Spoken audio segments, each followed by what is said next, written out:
आज आपल्या कणकवली मतदारसंघामध्ये भव्य दिवशी तिरंगा रॅली निघाली काय बघणार? नाही, एक देशभक्त नागरिक म्हणून आमच्यासाठी तिरंगा यात्रा काढणं हे आमच्यासाठी अभिमानाची गोष्ट आहे. सिंधुदुर्गाच्या प्रत्येक मतदारसंघामध्ये, गावांमध्ये, तालुक्यामध्ये अशा पद्धतीची यात्रा निघालेली आहे. या यात्रेचं पूर्ण नियोजन आमचे संदीप गावडेजींनी केलेलं आहे आणि म्हणून आज आम्ही इथे कुठल्या पक्षाचे पदाधिकारी म्हणून नाही, पण एक भारतीय म्हणून सगळे एकत्र येऊन आपला तिरंगा, आमचा जो झेंडा आहे, आमची जी ओळख आहे, त्याबद्दल अभिमान दाखवण्यासाठी आम्ही ते आलेलो आहे. एक राजकीय प्रश्न. जोपर्यंत पंतप्रधान मोदी आणि अमित शहा राजीनामा देत नाही तोपर्यंत आम्ही त्यांना शांत झोप लागू देणार नाही, आम्ही त्यांना सळो की फळो करून सोडू, असं वक्तव्य राहुल गांधींनी केलं. असं आहे की असे बघता बघता 12 वर्ष झाली ना, राजीनामा देण्याची वेळ आली, पण आता राहुल गांधीला लवकरच देश सोडण्याची वेळ निश्चित पद्धतीने येऊन तुम्हाला सांग. पंतप्रधान मोदी साहेब आणि अमित शहाजी हे प्रत्येक भारतीयाच्या हृदयात आहेत. त्यांना 3 वेळा या देशाच्या जनतेने निवडून दिलेलं आहे. म्हणून राहुल गांधींनी कितीही वल्गना केल्या, कितीही अशा पद्धतीच्या मोठे मोठे स्वप्न पाहिलं, तर आमच्या इथून काय राजीनामा होणार नाही, पण पाकिस्तान जाण्याची तिकीट नक्की निघेल. नरेंद्र मोदी यांच्या परराष्ट्र धोरणाची दिल्लीवर ते असं म्हणतात की गळाभट घेणं म्हणजे परराष्ट्र धोरण नाही.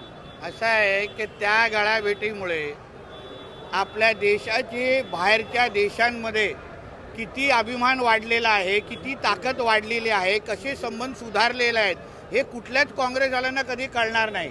कारण का काँग्रेसनी फक्त पाकिस्तानशीच गाळाभेट करण्याचं आत्तापर्यंत काम केलेलं आहे.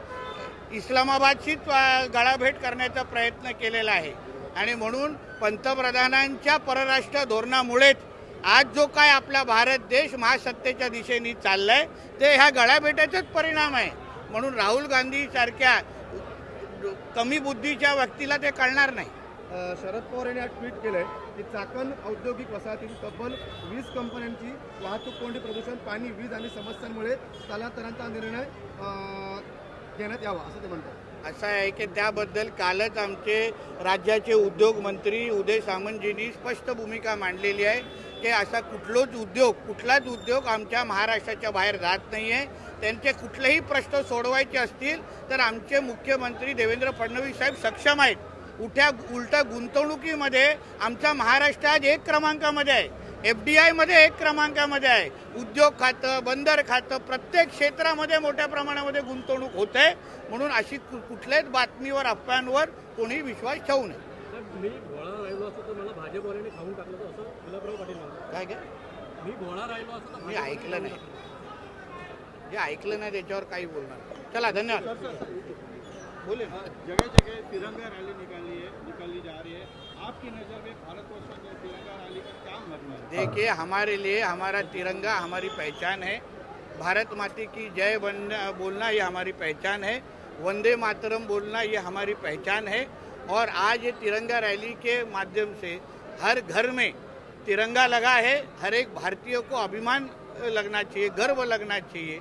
ऐसा तिरंगा यात्रा के वजह से एक अच्छा माहौल हमारे इस पूरे हिंदू राष्ट्र में आज बनते हुए हम लोग ने खुद ने देखा है. आज अखंड भारत दिवस हम सभी सेलिब्रेट करते हैं. अखंड भारत ये हम हर एक भारतीय का सपना है जो आदरणीय नरेंद्र मोदी जी जल्द ही पूरा करेंगे. इसलिए आज हम सभी के सभी एक भारतीय बन के आज यहाँ जुड़े हैं.